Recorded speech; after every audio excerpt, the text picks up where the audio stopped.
Good evening, everyone. Thank you so much for joining us this evening for this really special event that is sponsored by the School of Education at Holy Names University. I am Dr. Kimberly Mayfield, and I am Dean of the School of Education, and I'm also Vice President for Strategic Partnerships and External Relations. This evening, we are so fortunate to have the great-grandson of Dr. W.E.B. Du Bois to join us to have a conversation and share some thoughts and insights about his most famous relative.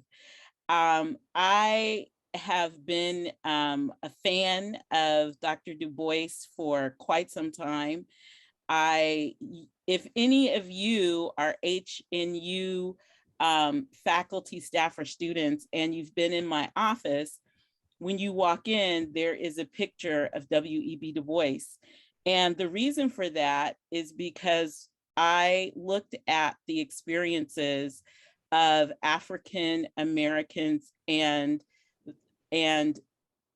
people from the African diaspora in higher education in the role of professor. For my doctoral research, I looked at professors of African descent in teacher education and special education programs. And of course, I found that there is a underrepresentation of Black faculty in higher ed.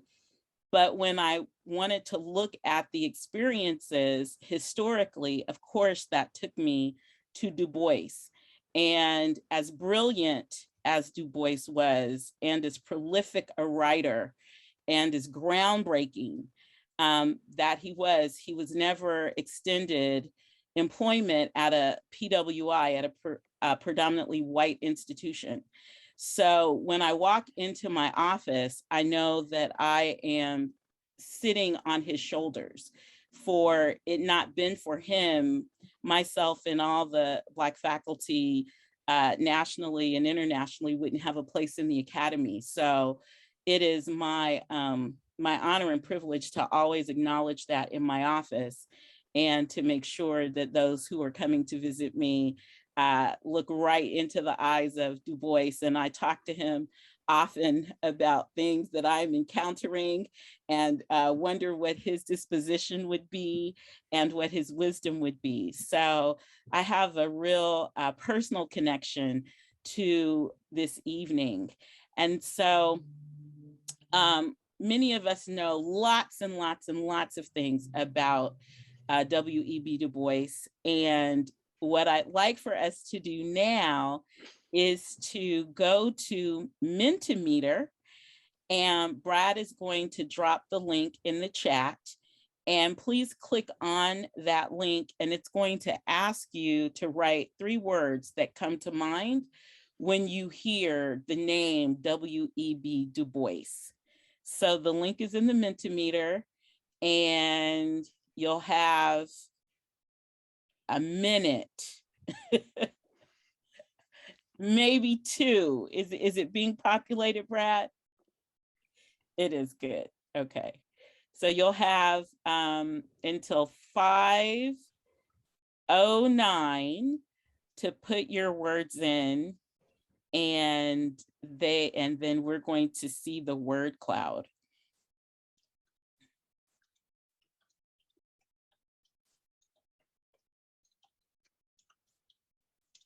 For those of you who've just joined us, there is a link in the chat that we'd like for you to access now, and put 3 words that come to mind when you hear the name W.E.B. Du Bois.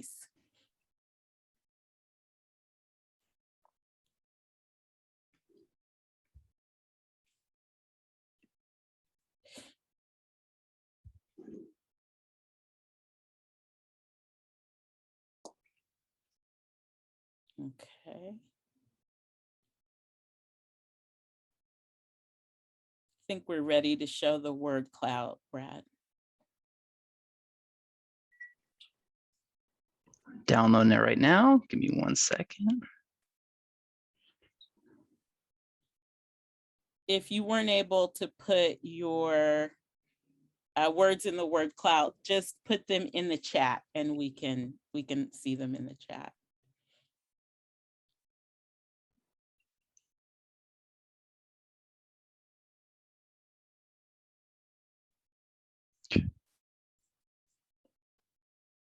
There we go.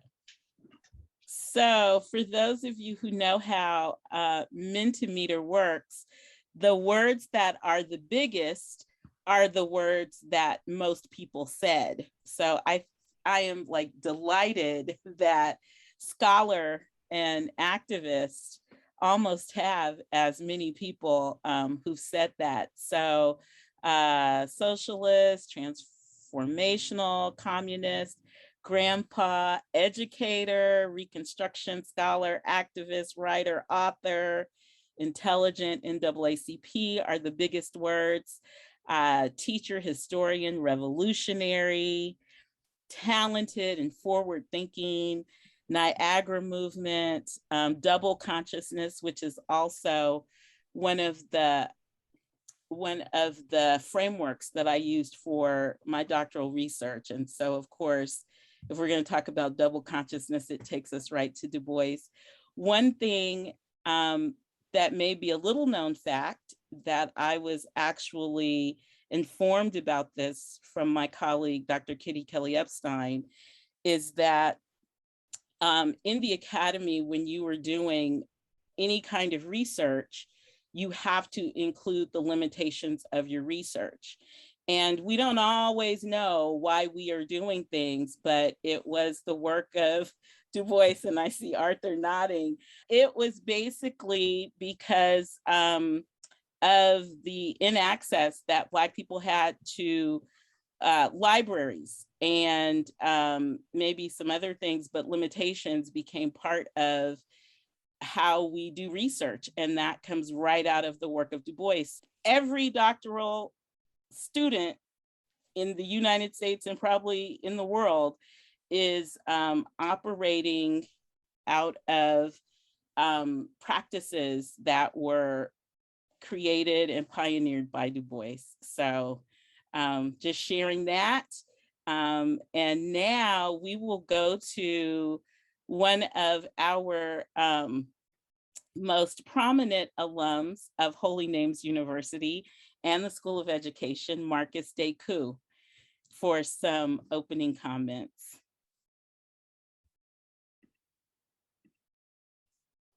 Okay. You're muted, Marcus. Yeah, I'm back. Okay, so thank you for that kind and gracious and how you say introduction. Yes, I'm a 2018 graduate of the school with a Master's of Urban Ed.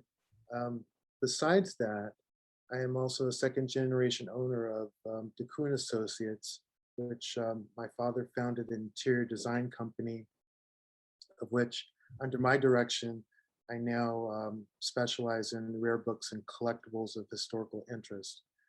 And let's see, so what I wanted to share with you all today is a special story of how this event came about and how we collaborated.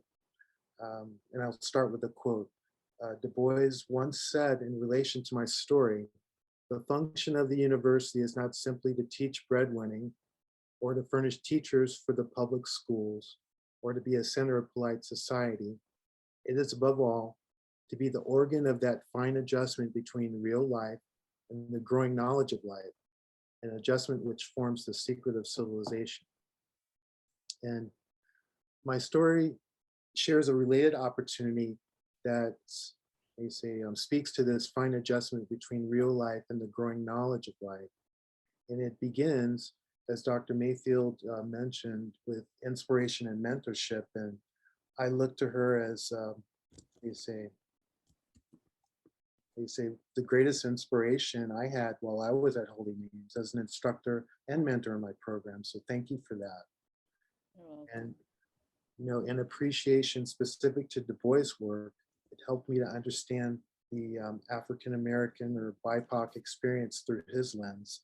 And for those of you that aren't familiar with BIPOC, it's, they say, Black, Indigenous, people of color, which is a more contemporary way to say that.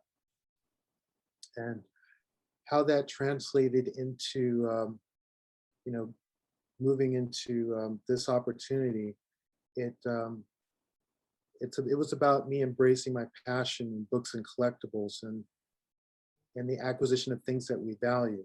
And specific to this event, it was my signed collection of W.E.B. Du Bois works, one of which I'll show you. And when I say Du Bois works, I'm talking about signed works, Mm, works that are, more rare than just first edition, which is still very considered rare in the book world. But when you have a signed first edition, it's more personal.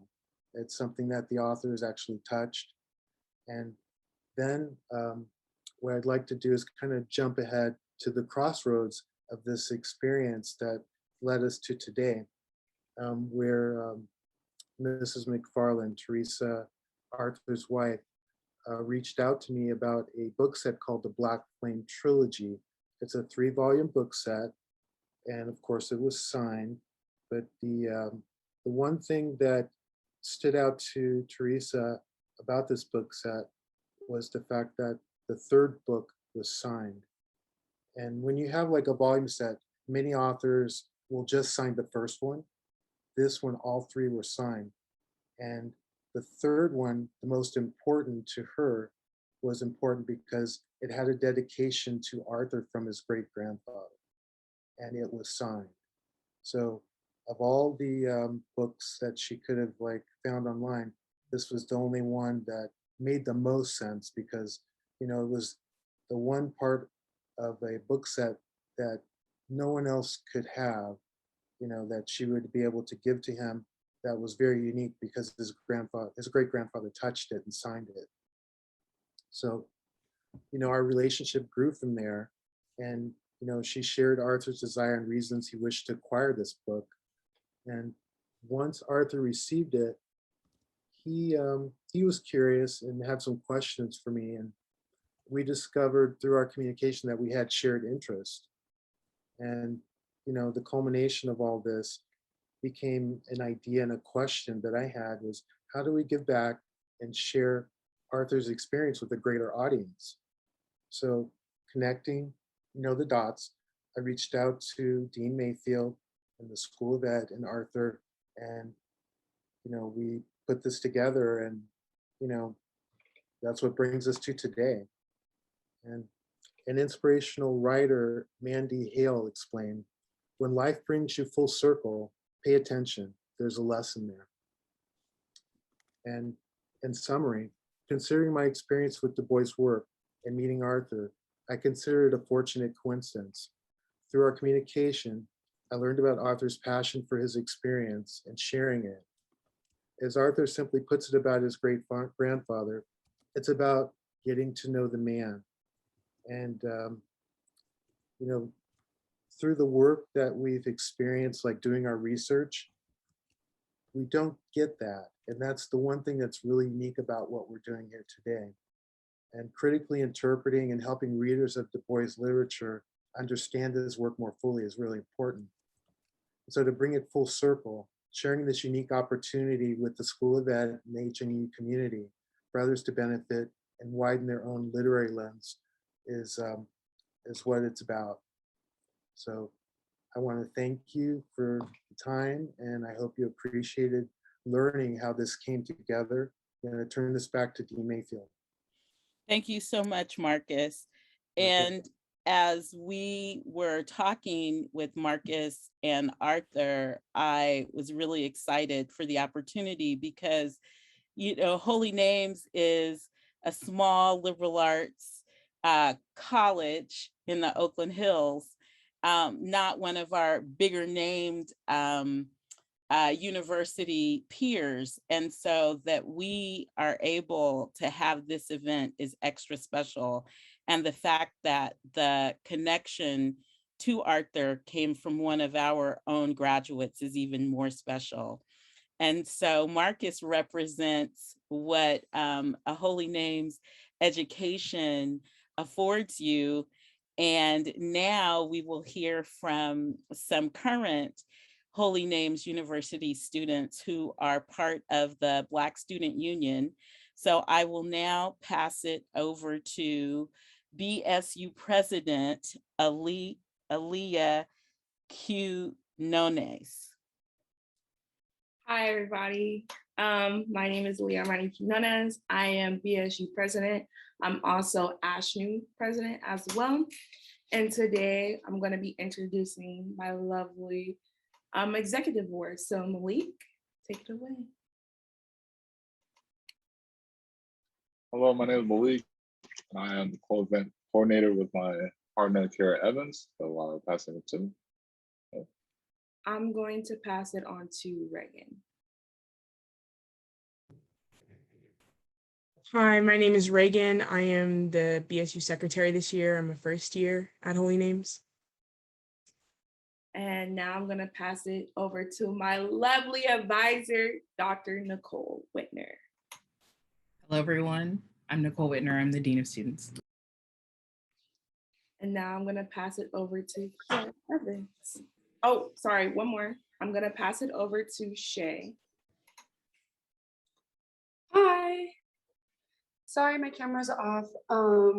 So I'm Shay. I'm the graduate assistant here along with the graduate student for the Forensic and Counseling Psychology program, the graduate assistant for athletics. I am also the BSU vice president along with the ASH president, and I'm very excited to be here. And thank you for inviting me. And I also forgot to say my major is liberal studies, so I want to become an educator. And I have multiple positions on HNU campus, so you guys will see me around. And now I'm gonna pass it to Kiara. Hi, my name is Kiara Evans, pronoun she, her. Major is interdisciplinary studies with a focus in creative writing and a minor in art. My positions, I'm a peer mentor as well as co-event organizer for BSU. Thank you for having me. Okay, and now will you please introduce our guest for this evening? Yes, no problem. Sorry, my camera started tripping for a minute. Okay. Whew. Arthur McFarlane II is a native son of one of the most storied communities in American history of Harlem. He joined Children's Hospital Colorado in 2014 after retiring from the Colorado Department of Public Health and Environment, where he worked for 25 years. He is the DE&I co-lead population health analyst and outreach coordinator in the Breathing Institute, which allows him to apply his 9 years of experience as the CDPHE asthma program manager to pulmonary programs and research projects. He focuses much of his time and attention on evaluation of Asthma Comp, a school-based asthma education program in its 15th year. He has also worked for over 15 years on issues related to social determinants of health, including statewide coalition building to assist communities in creating processes and tools to integrate social determinants into clinical and public health approaches. As the great-grandson of Dr. W.E.B. Du Bois, he speaks publicly about his grandfather's legacy and the relevance of his words and work to the current and ongoing struggles of people of color throughout the world. He has also given dozens of presentations on the Du Bois to groups of all ages and backgrounds. Following the advice of his grandfather gave him when he was 3 months old, he serves in several leadership roles in the community. He is currently a member of the board of directors for the Story for All, the Denver Black Reparation Council. He is the past president of the board of directors of the Community College of Aurora Foundation. He is the past chair of the advisory board for the Burns Center on Poverty and Homelessness at the University of Denver. He is the former co-chair of the board of directors for the Rape Assistance and Awareness Program, the Blue Bench, and former chair of the board of the Colorado Coalition Against Sexual Assault. He is a former member of the board of directors of the Center for Health Progress and Ready to Work Aurora. He is a member of Alpha Phi Alpha fraternity. He enjoys volleyball, music, poetry, reading, photography, history, and scuba diving. He lives with his wife in the foothills west of Denver, Colorado. He has 3 sons, 2 grandsons, and 3 granddaughters. Thank you so much for that introduction, Kiara. I appreciate it. Thank you, Marcus. Thank you, Kimberly, for having me and for this connection. And I'm going to start out actually talking about that connection, Marcus. It's fascinating to me how things do come full circle, because I had agreed to do an interview with a couple of educators, one from the University of Houston and one from the University of Massachusetts Amherst. And they came to Colorado to interview me and my brother and talk a little bit about Du Bois and do that. And I hadn't really kind of considered it to be that big of a deal, but one of the gentlemen who came is a guy by the name of Philip Sinitiere. And Phil asked me a few months later if I would be willing to do a talk like this for his class in the history of civilization. And I agreed, and it was fun. I enjoyed it. And about halfway through the questions and answers at the end of that particular presentation, he brings out the book that Marcus was talking about. I actually did not have any idea that Grandpa had actually dedicated a book to me until Phil put it on the screen. And I said, goes to show you that I haven't read everything that Grandpa has written. So it was pretty interesting from that perspective, which of course, then I told my wife, Teresa, and then she began looking for what she ultimately bought from Marcus. So kind of an interesting full circle in terms of how one gets to the point one gets to. Having told that story, I will move into talking about my great-grandfather. So a big part of what I think is interesting and important when we look at Du Bois is that we look at him through the eyes that we have today. We look at him from a perspective, a historical perspective that is where we are. And I'm going to take you back. I want you to think a little bit about the world that Du Bois grew up in. So I'm going to start with this quote because I think it brings us to now. It connects us between then and now. We didn't always have the right to vote as Black people, and we do now. And we need to use that vote. We need to use that ballot to make sure that we don't end up in a second slavery, as Grandpa talks about. I want to also put you in a temporal kind of structure and tell you a little bit about where he was, when he was. And these are some of the people who were alive and doing the work that they did around the same time that Grandpa was born. And before I get too many getting too many chat messages from folks about why is this list all male, we will go on to the list that is all women. So women who at the same time that Grandpa was born or about that time were doing the work that they were doing. I also want to set the stage in terms of what was the world like when Grandpa was alive. He was born in 1868. So he's got 5 years after the Emancipation Proclamation. Lincoln is assassinated in 65. The Ku Klux Klan are founded in 1865. H.G. Wells is born in 1866, and you might wonder, well, so what? You'll see that name again in a little bit and understand maybe a little bit of the connection between the two. We didn't always have Alaska as a state. We bought it from Russia, and diamonds were discovered in South Africa, which is a huge piece of South African history. And then some of the artistic things that you see happening in the world at the time that Grandpa is born. This is him with his mom. As I said, he was born in 1868. His mother dies when he is 17 years old, and we'll talk a little bit about what impact that has and what happens in his life around that time. Here's a picture of my grandfather's father. His father didn't stay in his life very long. This is a picture of him in his Civil War uniform, and it is a uniform for the Union Army. I went to Great Barrington, Massachusetts, which is the town that great-grandpa was born in. He was born in a small town in the southwestern corner of Massachusetts. The home that you see there is not, in fact, his boyhood home. His home site is beyond that house. And the site that he was born on is owned by the University of Massachusetts Amherst, and it is an archaeological site. They seek to understand better how Black people lived in that part of the country and that part of the state during the time, not only when Grandpa was around and born, but before that, for the generations before that.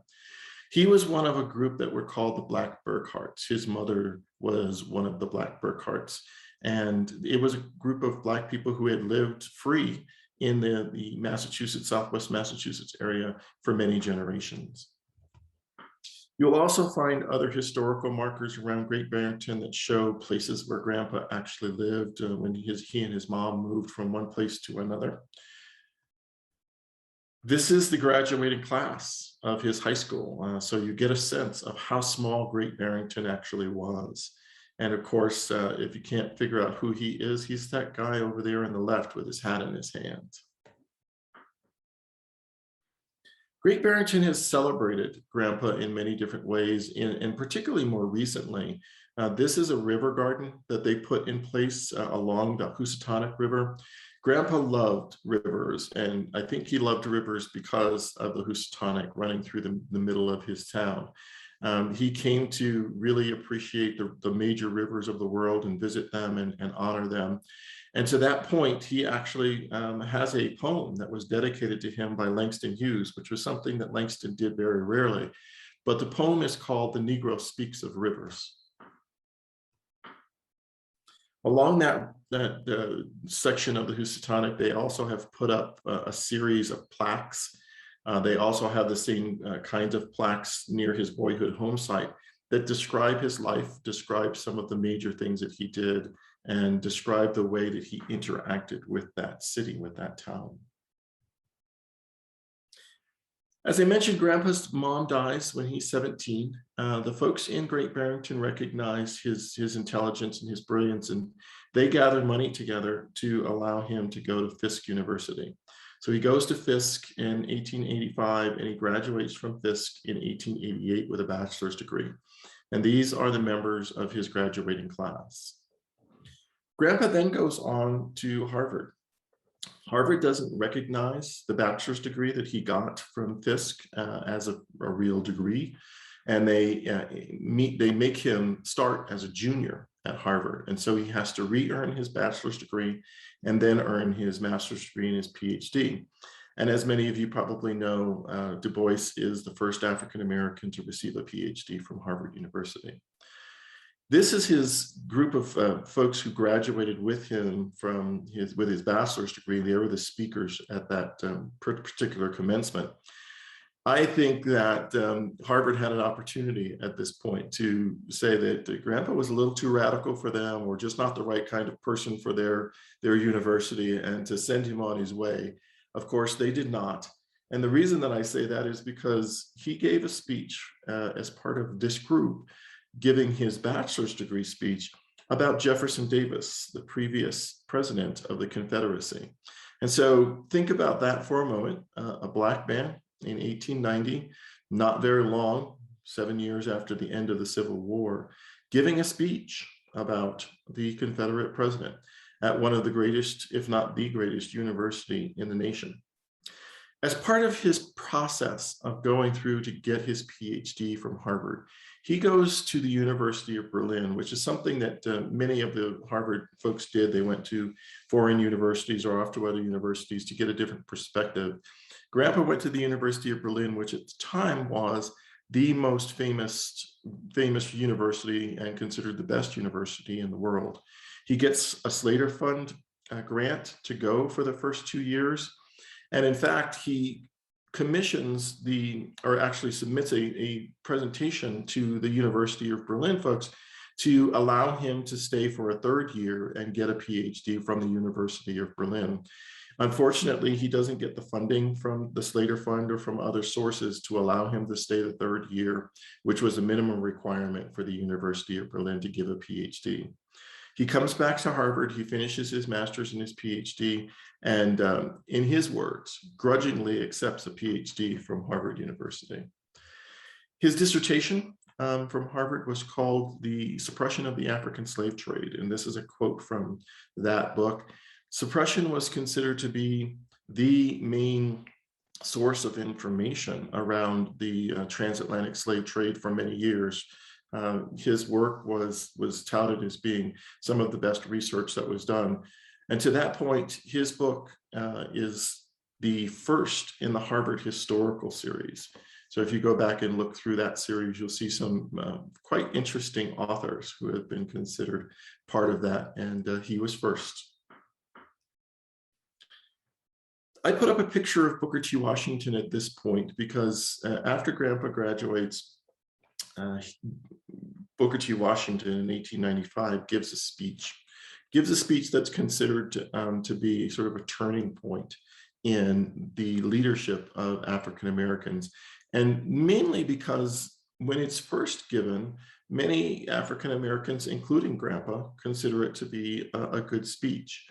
However, over time, as people change their perspectives about what Black people should do in the United States, what Black people should be in the United States, the speech is perceived as being very accommodationist. And so the speech is given in 1895 to the Atlanta Cotton Exposition, and it's given in Atlanta, Georgia, and it becomes known as the Great Compromise speech.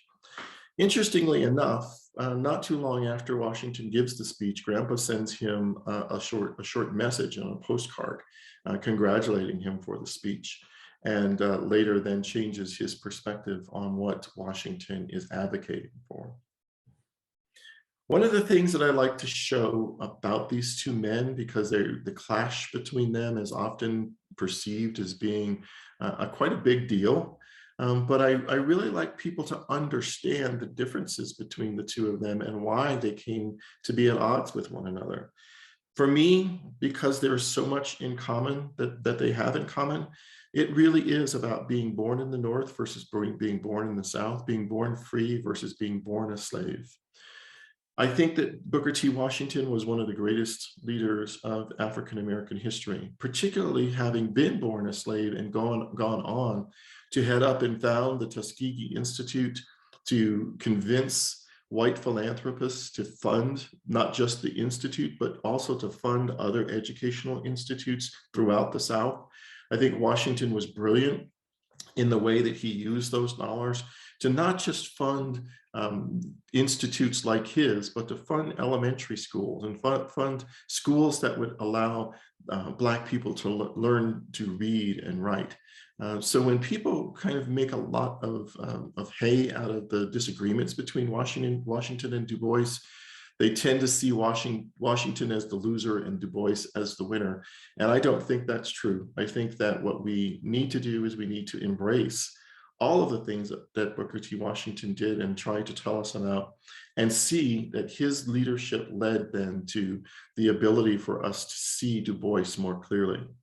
I think that the fact that they had mothers who died at pretty similar ages, and the fact that they had fathers that they did not know well, really led to them being strong individuals and individuals who were tempered by difficult situations. Grandpa lives to be 95. Unfortunately, Booker T. Washington died at a relatively young age of 59. Grandpa leaves the university, leaves Harvard University, and he goes on to Wilberforce. And from Wilberforce, he then goes to the University of Pennsylvania. This photograph shows a mural that is painted on the side of a firehouse in Philadelphia. It represents the Philadelphia Negro, a book that Grandpa writes while he is there. So what's going on with Black people during this time is they are leaving the South. And this is also part of the shift away from the thinking that Washington had. They are leaving the South. They are going north, up in the northeastern seaboard. They are going up the Mississippi River. They are going west to the mountains, to the Pacific Ocean. And it's really clear from the people who live in Philadelphia that these people are new. They're coming to Philadelphia and they're moving into the section of Philadelphia that's called the 7th Ward. It's interesting that some of the leadership of the University of Pennsylvania lives in the 7th Ward, and so they're interested in finding out So who are these people? Where are they coming from? What are they about? And that's how Grandpa ends up there at the University of Pennsylvania. He goes there to do a sociological study of the people in that 7th Ward. One of the things that's interesting about the mural is on the right side, you see the firemen. They represent the all-Black fire station that is a few blocks down to the left, or it used to be from this particular time frame. And the other piece that's interesting is the little figure in the middle of that mural in red, who has a top hat on. That is Grandpa. He went around the 7th Ward in a top hat and tails, and he interviewed all of the families in the 7th Ward to gather information from them. The kind of checkerboard, multicolored piece that you see at the bottom of the mural, just to the left of the light post, is a depiction of the work that Grandpa had done to codify the people who live there in the 7th Ward. It was the first scientific sociological study to be ever to be done on Black people. In about the same time frame, Grandpa gets married. He meets a woman while he is at Wilberforce, and they get engaged in 1895, and they get married in 1896. This is a picture that I've only shown one other time in a presentation that I've done about my grandfather. When we first acquired these rings, my wife and I thought that one of them was going to be Grandpa's wedding ring and the other was going to be his wife Nina's wedding ring. And as it turns out, they are both Nina's. One of them is an engagement ring that he gave her in 1895, and the other is her wedding band. If you look closely at the picture, you'll see that the rings are carved in a counter balanced kind of way so that they fit together as one ring. And if you could read the entire inscription around the rings, you would see that it says, from W.E.B. to NJD, and then the date of their engagement and the date of their marriage. That's a slightly different picture of the same two rings, so you can see a little bit more of the inscription around the bottom. The Philadelphia Negro is something that Grandpa writes and publishes in 1899. And the reason I include this quote is because he describes way back then something that we are studying and working on today. As you heard in the introduction that was done of me, I work around this issue of social determinants of health. And the social determinants of health are exactly what Grandpa is describing here. The physical environment, what kinds of work do people do? What sorts of languages do they speak? What are their customs? What thoughts are they thinking as they come to this new place? And what influences them in their social development? Those are the social determinants of health. Those are health issues. Those are genetic issues. Those are issues related to transportation, the access to food, the ability to read and write. Those are the things that Grandpa had in the Philadelphia Negro that we today are just understanding compose about 80% of what a person's health is. That to say, when we're having a conversation about giving people access to healthcare, that is 20% of their life, 20% of their health. 80% of their health is defined by these social determinants, which Grandpa started to organize for us back in 1899. In 2012, the University of Pennsylvania recognizes Grandpa's work in the Philadelphia Negro. They did not give him much support when he was doing that work. He did not have an office on campus. He did not have any kind of honorific that was associated with the position that he was in. He was just doing the work. He had one assistant that worked with him during the 2 years that he was gathering the data. In 2012, the university decided to give him an honorary emeritus professorship in sociology and Africana studies. Grandpa leaves the University of Pennsylvania with his wife and they go to Atlanta. He starts something called the Atlanta Conferences in 1896. They are designed to look at the broader issues and topics of the Negroes and the Black people who were living in the country at the time. Those were some of the different topics that they covered. And it was considered one of the first scientific investigations into the social conditions of the Negro at the time.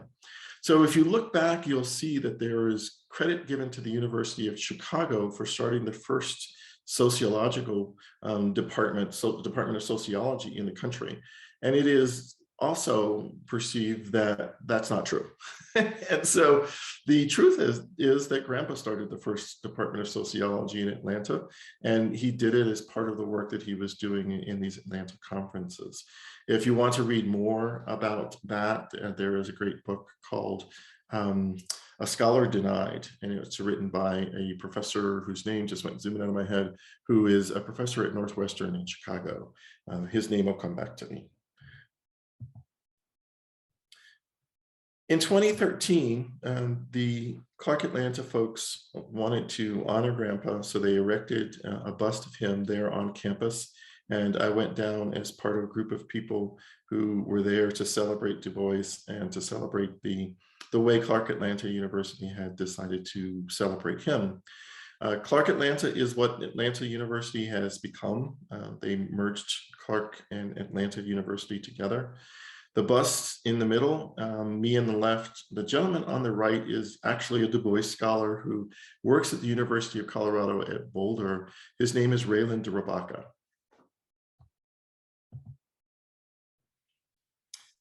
Grandpa and Nina have a child who's born in 1898. That's Burkhart in the middle. One of the things that I like to ask groups of young people, elementary school and junior high school kids, when I do this presentation for them, if they think the picture is a picture of a little boy or a little girl. And it's sort of the start of an interesting conversation, often with young people, about how clothes are different from those times than they are now. Burkhart, of course, is a little boy. And the picture is a picture that has always been important because it represents sort of this double-edged sword of what was going on in Grandpa's life at that time. Burkhart is born in 1898 and he dies 18 months later. He dies of diphtheria, and he is a victim of diphtheria because the Black doctor who is in town does not have the medicine to treat him, and the white doctors there won't treat him because he is Black. So Grandpa's firstborn, his son, basically dies from racism. I'm here talking to you, so someone must have come along after Burkhart, and the someone is Nina Yolande. And she is born in 1900, and that's a picture of her in her little baby carriage. I do have a number of questions for my grandfather the next time I get a chance to talk to him. And one of them is why there wasn't more diversity of names in our family. So Nina Yolande is obviously the second of the Ninas, with her mother being the first. I have a sister named Nina. So there was a skip in the naming Nina of one generation, and then my sister was named Nina. But the Yolande part was carried into that skipped generation. So my mother's name is actually Yolande. And so I never quite figured out why they used the names in the girls in the female side of our family over and over again. But I'll ask him when I see him. Also happening in 1900 is an important piece of the puzzle in historical context. Grandpa takes a bunch of materials that he's drawn from the universities that you can see there, major African-American Black universities, predominantly Black universities around the country. And he takes this material to Paris for the exposition along with Tom Calloway. And the thing that's fascinating is that he's doing that in response to his having been there at the University of Berlin in the 1890s. He has gotten this sense from Europeans of what their perspective is about Blacks, how they perceive us. And he goes with this material to give them a reality check, if you will, to tell them what we are really like. And what we are really like is captured in a book that, if you'd like to pick up, is still available. I think it's called A Small Nation of People. And what it depicts is a number of the pictures and some of the materials that Grandpa took with him as part of the Paris exposition, showing Black people as mayors, as landowners, as business people, as farmers, as all kinds of different folks that people in Europe didn't think they were. And of course, part of the history that's been wiped out in this country. When you look at things from a real perspective. And what I mean by that is from a truly open and honest historical perspective. Black people had many, many things going on in that post-Reconstruction period of time. And many of those things were destroyed. I think when you look at Black Wall Street and stories about Black Wall Street, you can see just a small snippet of the destruction that was wrought by people on Black people in this country who were successful. This is a picture of Grandpa at age 35. At age 35 is an important year. That year would be 1903. 1903 is the year in which The Souls of Black Folk is published. Grandpa, when he is at Fisk University, he needs to earn money, and what he does is he goes to some of the schools around the Fisk campus, and he teaches English, he teaches Latin, he teaches math to the students there. And as he's going, this is obviously before cars were invented, he walks places and he listens to the workers in the field, to the Negro workers in the field. And he hears the songs that they're singing. He hears their poetry. He hears the words, and he gets the emotion. He picks up the emotions from these former slaves.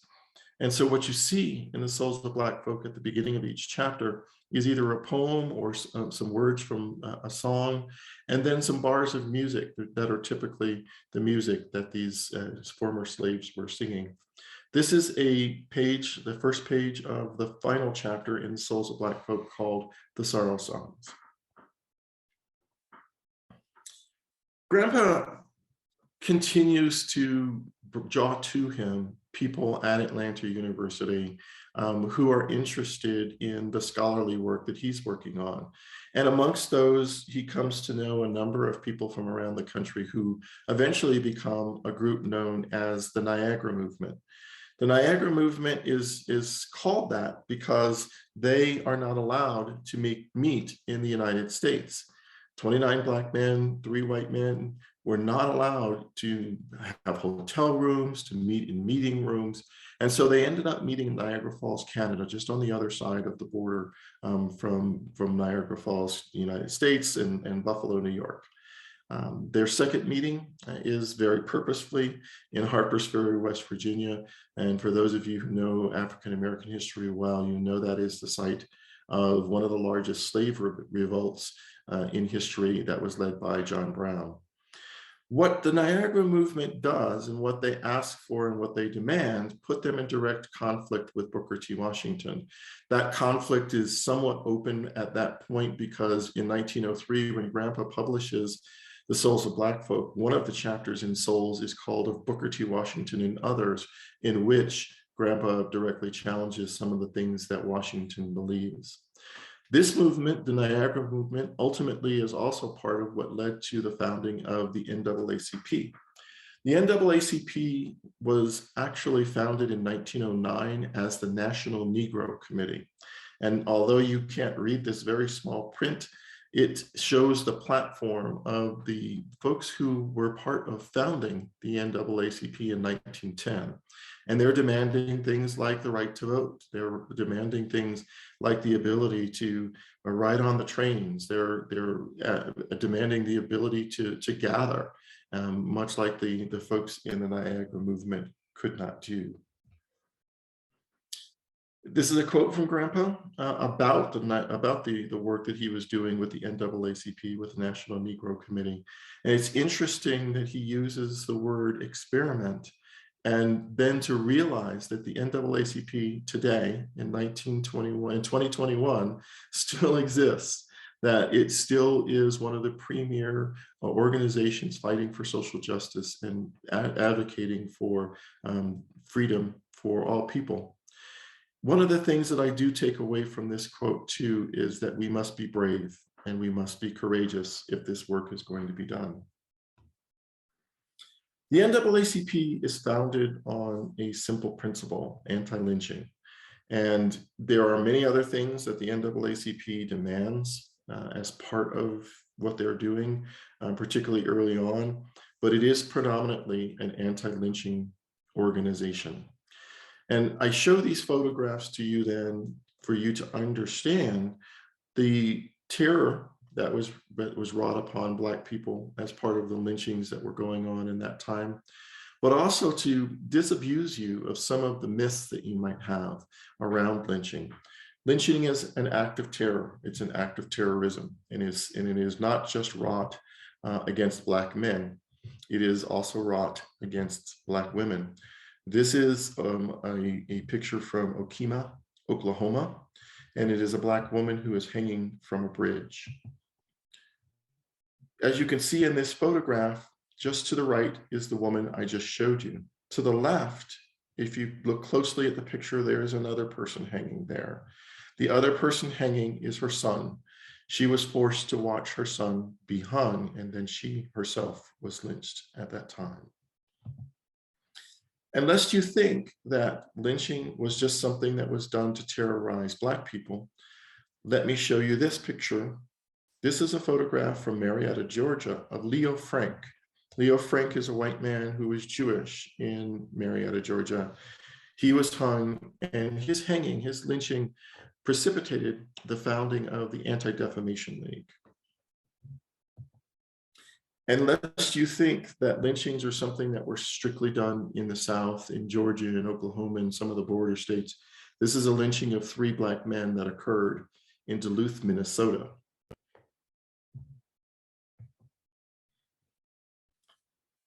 This photograph from 1935 also speaks to the issues related to how the terrorizing of Black people is passed on. You can see the young women, the little girls, staring at this Black man who has been lynched, and with a smile on their faces. This is not something that seems to horrify them. It is part of our culture. It is part of who we are in the United States. It is part of our history. It is an undeniable and indelible part of what this country has become.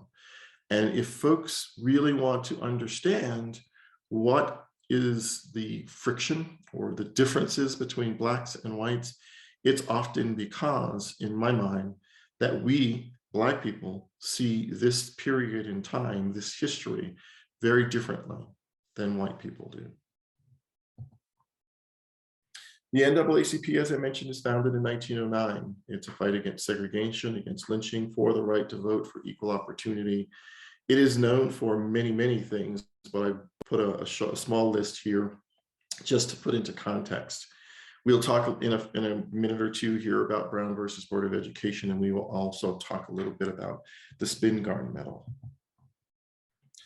This is Du Bois in his office. He was the editor of the Crisis magazine from 1910 to 1934. The Crisis magazine was one of the most read magazines and periodicals of its time. The founders of the NAACP were not strictly Black people. Mary White Ovington is one of the co-founders, as is William English Walling, as is Oswald Garrison Villard. And it wasn't just Black men or white men, it was Ida B. Wells as one of the co-founders as well. One of the things that you will see as you look at the founding of the NAACP is that the broad coalition, the broad tent that we talk about even these days, was in full force for that time period to bring people together against lynching, to bring people together for equal rights.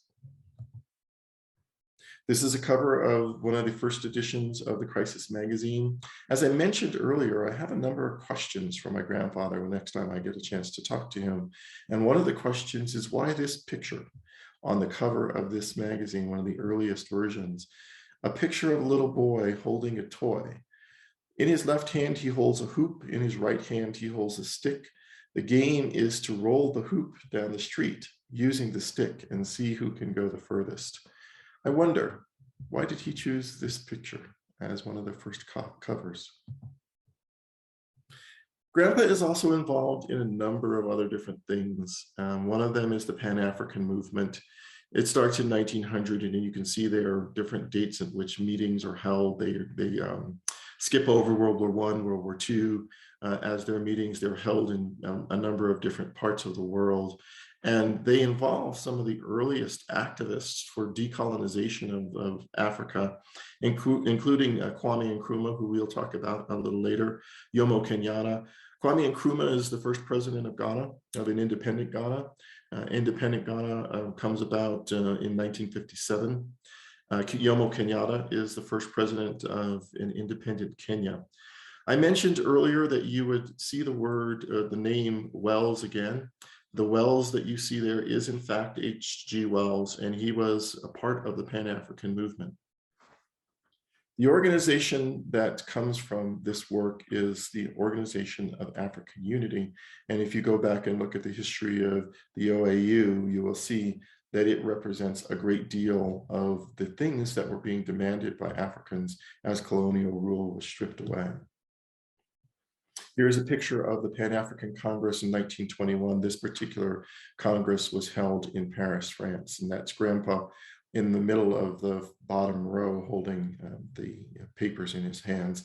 You can also see that this is a diverse group of folks, and also can see that many of the people in the photograph represent some of the African nations. I told you we would talk a little bit about the Spingarn Medal. The Spingarn Medal is something that the NAACP gives. If you're interested in a relatively good and short African-American history lesson, go to Wikipedia and look up the Spingarn Medal. They will give you links to the winners of the Spingarn Medal over time. It's named after the two of the brothers who are also co-founders of the NAACP. And Grandpa is awarded the Spingarn Medal in 1920. Also about that same time, a man comes to the United States by the name of Marcus Garvey. There are a couple of diasporas that happen for African Americans around the United States or in the United States. The first is the one we were talking about earlier, where Grandpa is studying the folks in Philadelphia because they're moving from the South up north.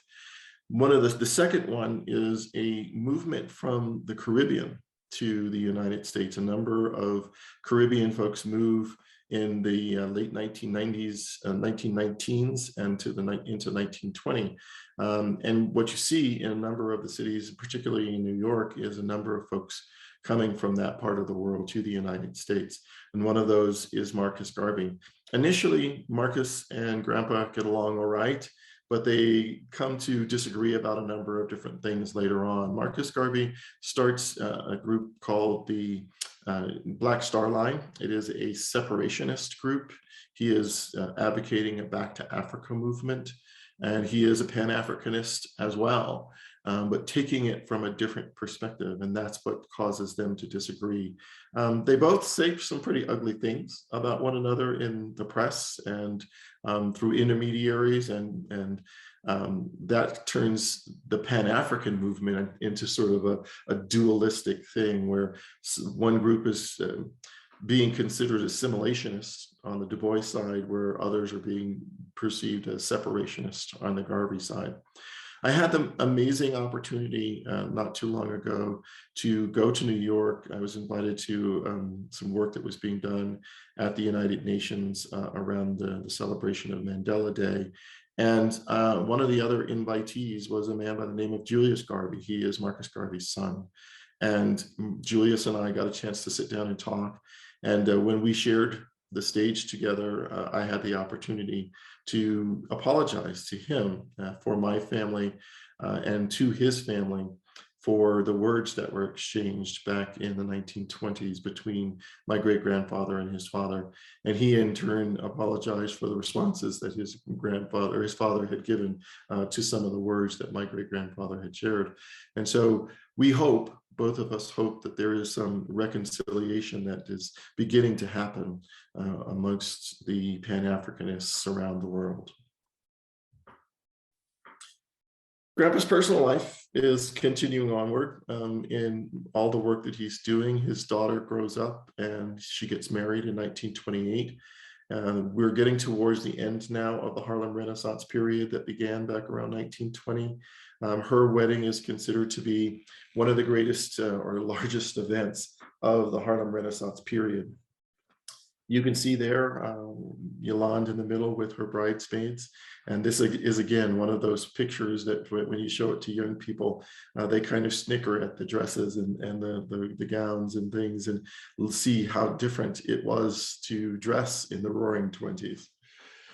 Of course, if there are bridesmaids, there must be groomsmen and there must be a groom. My grandmother marries County Cullen in 1928. County is considered one of the greatest poets in African-American history, and certainly one of the greatest poets of the Harlem Renaissance period.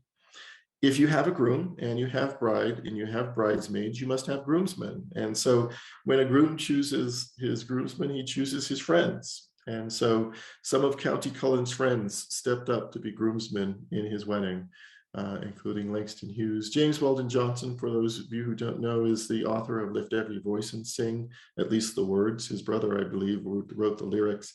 He was also goes on to be one of the presidents of the NAACP.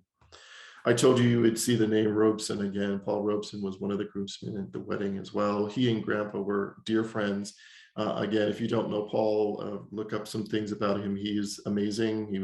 He's considered to be one of the greatest Othellos of all time. He was a multi-sport letter guy, and he expatriated to Paris and to England later in his life. And that was something that I think not necessarily led to Grandpa leaving and going to Ghana, but certainly was an example for him of some of the more famous and well-known African-Americans who found themselves better treated in Europe than they were treated here in the United States. I give you this quote because we are facing the same kinds of issues here in 2021 of how do we ensure that people have a civilized standard of living? How can they make money that allows them to earn a civilized standard of living? How can they be educated in ways that allows them to earn a civilized standard of living? And I give you this quote at the time that Grandpa is writing a book, or actually it's getting ready to be published, called Black Reconstruction, in which Grandpa uses Marxist perspectives around economics to look at the Reconstruction period in this country. There's a cover of one of the versions of Black Reconstruction. When you talk to Black scholars and Du Bois scholars, Du Bois experts, many of them consider this book, Black Reconstruction, to be his best work. So although Souls of Black Folk may be very popular, and you can still find it on bookshelves, and Philadelphia Negro was one of the first sociological studies, and Suppression was his dissertation, this book by many scholars is considered to be his best. Grandpa leaves the NAACP in 1934. He goes back to Atlanta University, in which he begins again the work that he was doing there around looking at the race from different perspectives. And as part of that, he publishes the Phylon. The Phylon is the Review of Race and Culture. I know the picture there is a bit blurry, sorry.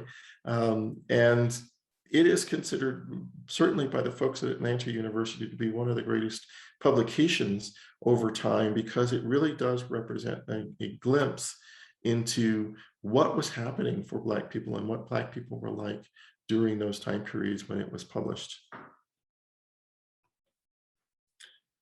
When we talk about education, we cannot talk about education without talking about the three people in this photograph. On the left, Mary McLeod Bethune, who is, of course, one of the founders of Bethune-Cookman, an HBCU. And on the right, one of the greatest educators and one of the great educational minds of our country, Horace Mann Bond. And if the name Bond in the context of African-American history strikes a chord, yes, he is the father of the mayor of Atlanta. As I said, Paul Robeson was a dear friend of Grandpa's. They were both at the League of Nations meeting in 1949.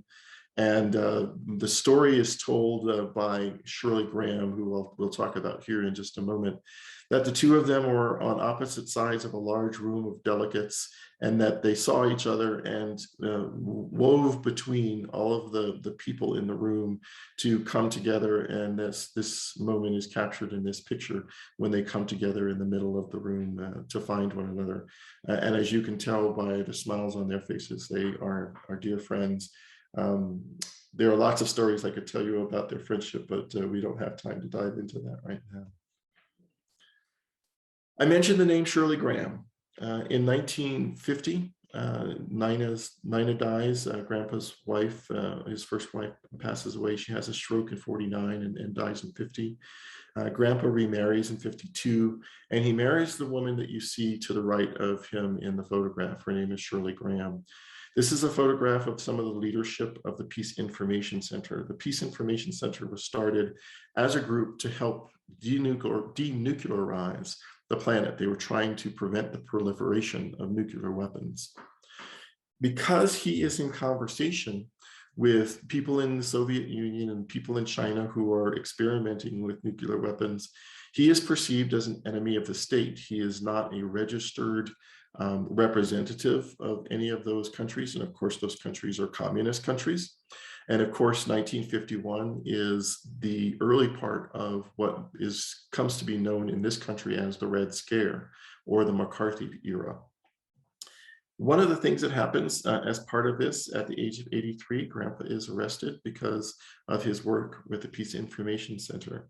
One of the things that I find most fascinating about this time period is some of the friends who come to Grandpa's rescue, one of whom is a man who you would recognize as one of the greatest minds that has ever been produced on the planet, a man by the name of Albert Einstein.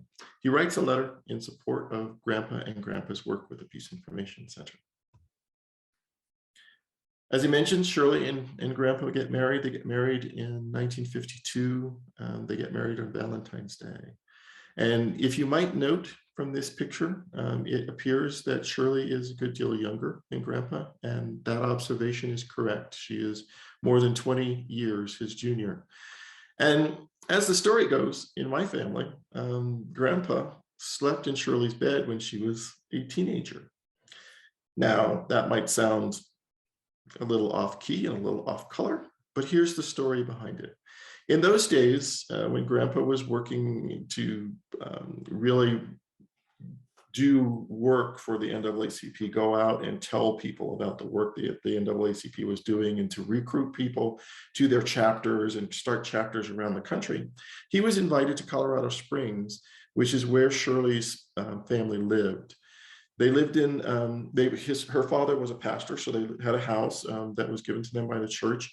And with the custom, when Grandpa would go places, when speakers, Black speakers of any kind would go places, because they couldn't stay in hotel rooms, whoever had invited them to town would put them up in their house. And the custom was to give that speaker, that honored person, the second best bedroom in the house. Obviously not to give up the master bedroom, but to give the second best bedroom. And in this particular case, the second best bedroom was the oldest daughter's bedroom, who was Shirley Graham. And Shirley's dad had invited Grandpa to Colorado Springs to work with the NAACP there and to give a couple of talks. So not as quite a off-color story as might appear at first mention. I said we would talk a little bit about Brown versus Board of Education. And I think one of the things that is most important to note around this is that Brown wasn't just a one-off decision. It was given in 1954, that separate is not equal in 55, that the schools would need to be desegregated with all deliberate speed. But I draw your attention to the middle bullet here, and that's the social scientist statement. If you go online and you look it up, you'll find that it is a group of social scientists who put together a statement as an amicus brief to the Supreme Court, to tell the Supreme Court not that schools needed to be desegregated, but how schools needed to be desegregated. And that is the more important piece of what the social scientists brought to the table. How can we actually make desegregation a successful process? Of course, the successful process for the desegregation of schools has been aborted. Schools in this country today are more segregated than they were in 1954. This is a photograph of 4 generations of my family. On the left is my mother, in the middle, Grandpa, and on the right is my grandmother, Yolande, that you saw in the baby carriage earlier. And in Grandpa's arms is me. I am 3 months old, and it is his 90th birthday party, and we are at the Roosevelt Hotel in New York City. And as it happens in many families, the person taking the picture is my father. I have another picture like this where my mother and my father switch places, and my father is holding me, and Grandpa and Yolande are in the photograph.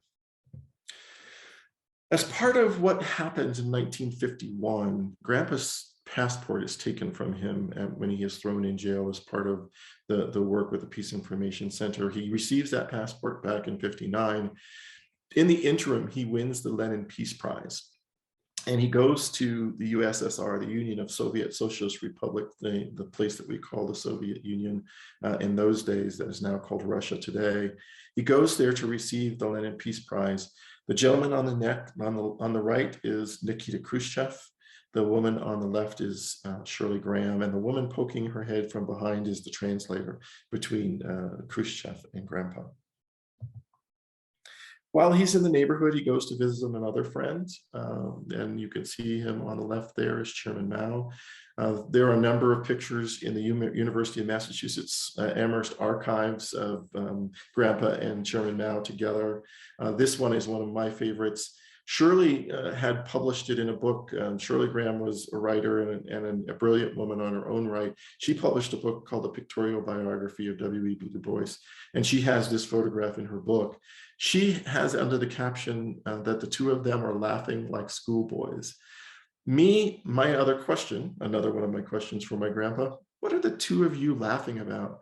In this photograph are two of the most serious, influential men in the history of the world, and they are, as Shirley said, laughing like schoolboys.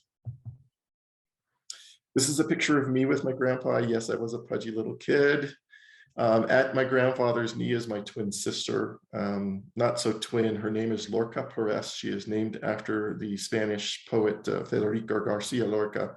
And we are very different today. Lorca is blonde, blue-eyed, and 5'10" Elizabethan actress who runs her own theater company in New York City. But we were wrapped up in swaddling clothes. I was born on Christmas. She was born January 2nd. We were wrapped up in a carriage being pushed down the street by my mother. And someone walked up and said, I didn't know you had twins. So I've always considered Lorca to be my twin sister. Grandpa leaves the United States in '61. This is a photograph of him at Idlewild Airport. Idlewild Airport today is JFK Airport in New York City. The woman in the middle is Alice Crawford, Grandpa on the right, me on the left. This is my favorite picture of me with my grandfather for two reasons. Number one, you can see that I feel safe with him. My hand is on his like children will do when there's a crowd of people around. And the look in my grandfather's eyes is clearly one of love for me, and I can see that every time I look at this picture. It also proves that I was cute once. Grandpa leaves the United States and he moves to Ghana. He goes at the behest of Kwame Nkrumah, who I mentioned is the first president of the independent nation of Ghana. He goes to write an Encyclopedia Africana, which he had started back in the 1920s. He doesn't finish it because he passes away in 1963, but it is finished later by Henry Louis Gates and Kwame Appiah. This is a photograph from the funeral with Nkrumah and with Shirley. In the background are some of the kings and chiefs who came to honor Grandpa at his funeral. He was given a state funeral in Accra. He is buried at the Du Bois Center, which is the house that Kwame Nkrumah gave Grandpa when he moved there. I went in 2018 to celebrate the 150th anniversary of Grandpa's birth. This is Samia Nkrumah, who is Kwame Nkrumah's daughter, who I met. And sometimes, you know, when you meet somebody, you meet somebody and you just go, you know, this is a sister. This is my sister. I've known you for forever. That's how it felt when I met Samia. I was invited to that celebration by the United States government, by the Ghanaian government, and by this group, the African Americans Association in Ghana. And this is a photograph of them at a small town called Ada, which is north of Ghana, of Accra. The Durbar is the celebration, is what the Ghanaians call the celebration. The man at the podium is the United States ambassador to Ghana. The woman on the podium or on the dais is the head of tourism for the Ghanaian government. The man to her left, right in the picture, is the vice president of Ghana. Both of them came to honor my great-grandfather that day, as well as the chief, who you can see, that's me at the podium. But if you look to the right of me is the chief from that arena or that area of Ghana, and have a funny story about he and I from later on. I also went with my wife to the dungeon from which many Africans from this part of the world left to go to the United States as slaves. This is called the Door of No Return. The Ghanaians have renamed it the Door of Return in honor of those of us of African American descent who came from that part of the world who are returning home.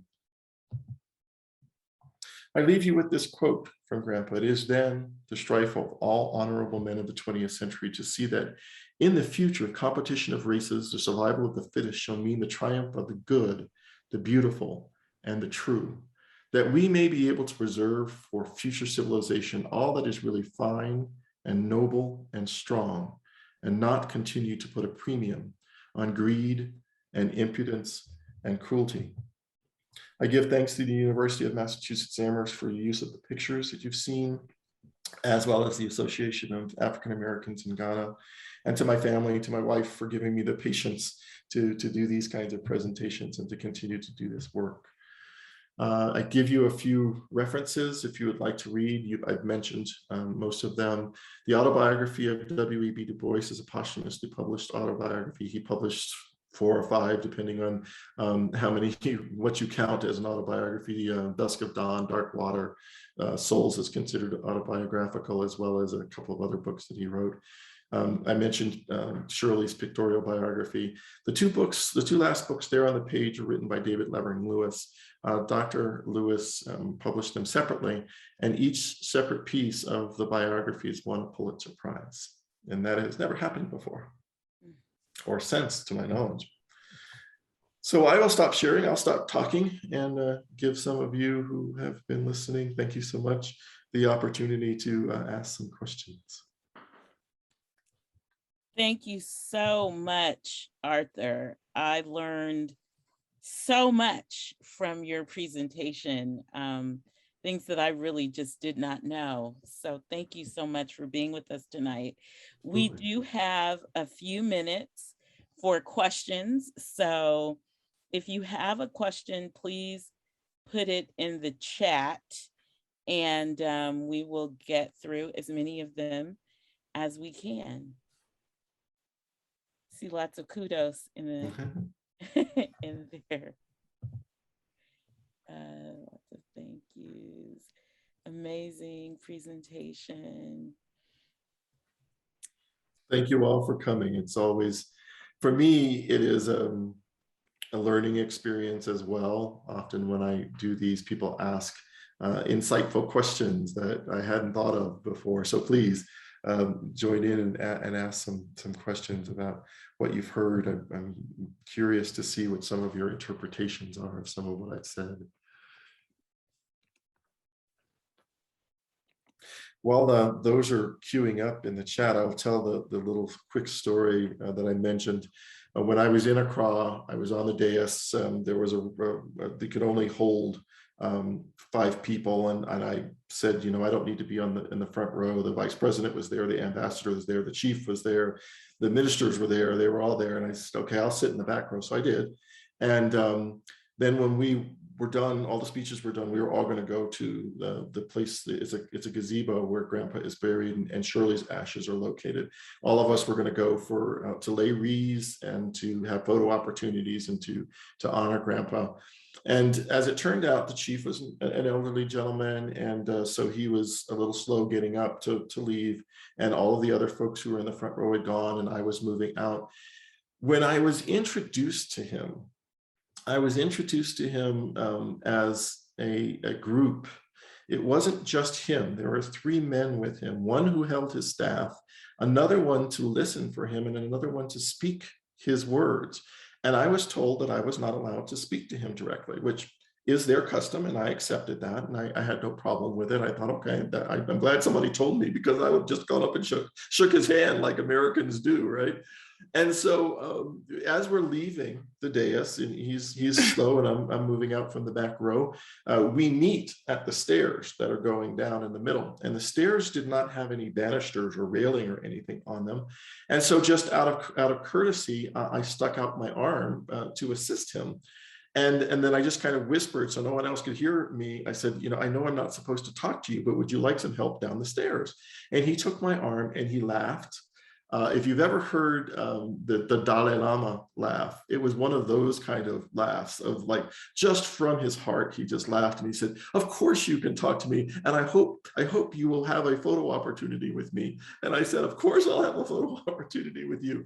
And so we walked down the stairs, and we spent the rest of the couple 2 or 3 minutes it took for us to walk from the bottom of the stairs to the mausoleum, just chatting away. And I'm sure the Ghanaians must have looked on with horror, but since he had given me permission, I thought it was okay.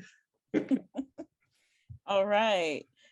So we have 3 questions, and we'll pose these 3 questions to you, and that will close out our time today. So the first one is, you mentioned the differences between Du Bois and Washington, one born free and one born in enslavement. How do you see this difference manifested through generations of African Americans? I think some African Americans take on a more reticent approach to the United States, to power in the United States. They tend to step back as opposed to step forward. Without overgeneralizing, I find that when I meet people who were born and raised in the South exclusively, I find that to be more the case for those folks. When I visit the South, I find that the South has not evolved as quickly as other parts of the country have, that there is still a fair amount of racism that takes the page out of the work that was done in previous generations in the early 1900s and before. And so I find that previous slave experience still exists in many ways in the southern part of the United States in a lot of different forms. And so I think that's just been carried through in the generations. I'll leave it there because we don't have much time and there are other questions, but I just think that there are some things that have been carried forward historically. Thank you. The next one is, what would W.E.B. Du Bois say about the state of the world today? That's a question that I'm not smart enough to answer for you. So, I'm often asked to answer questions as if I was my great-grandfather. And I don't consider myself to be a dull knife, but I'm certainly not the sharpest knife in the drawer either. But I'm certainly not my grandfather. And so it's hard for me to say what he would think about the state of the world today, but I certainly know that he would be at the forefront for advocating for change of the world today. He gave me some advice when I was a child, 3 months old, at the picture I showed you of the 4 generations of my family. He gave me some advice. He spoke to me in that speech in the Roosevelt Hotel, and he said, find work that the world needs to have done and that you enjoy doing. And one of the things that he was really saying towards the latter part of that speech is there's not much difference between 100 years and 1,000 years. And we have to be satisfied at some levels with making progress, not satisfied with the progress that we make, however. And so he always told me in that speech, you won't be satisfied with the progress, but you will have as an inherent part of that, the gratification of having your hand on the wheel. He would be an advocate, and he would advocate for greater changes than we've experienced in the time since he was here. Thank you. And the last question is, what do you think your grandfather would consider his greatest contribution? That's a tough question to answer, because contribution to what? Contribution to sociology, contribution to letters, contribution to the NAACP, contribution to Pan-Africanism, the world. He made so many different contributions that it's hard to make that call for him. But I think as he got older, one of the things that I would say that he believed was the greatest contribution to the world was his children. Was Burkhart and Yolande. If you go to Souls of Black Folk, you will find the dedication in Souls to Burkhart and Yolande, the lost and the found. Yolande died, predeceased him. He died before he did. And that was kind of one of his final heartbreaks. I think that he would say it was his children. Thank you. That is a wonderful place to close, because the School of Education at Holy Names University is all about educating children and making sure that children are well educated, treated well, are received just as they are when they go into academic settings. And that is a lot about who we are at Holy Names University, meeting our students exactly where they are. So that is such a perfect place to end.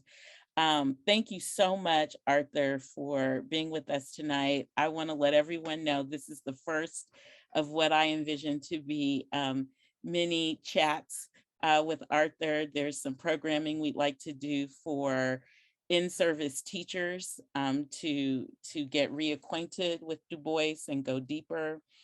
I would be remiss if I didn't encourage everyone to participate in the democratic process in California right now. There are 2 elections, one that will close on August 31st and one on September 14th. So please participate in these 2 elections.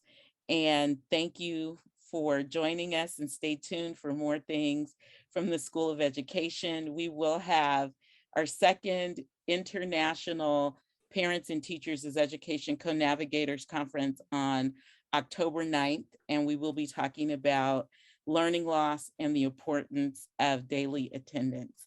Have a great evening. Thank you again for joining us, and we will see you next time. Bye-bye.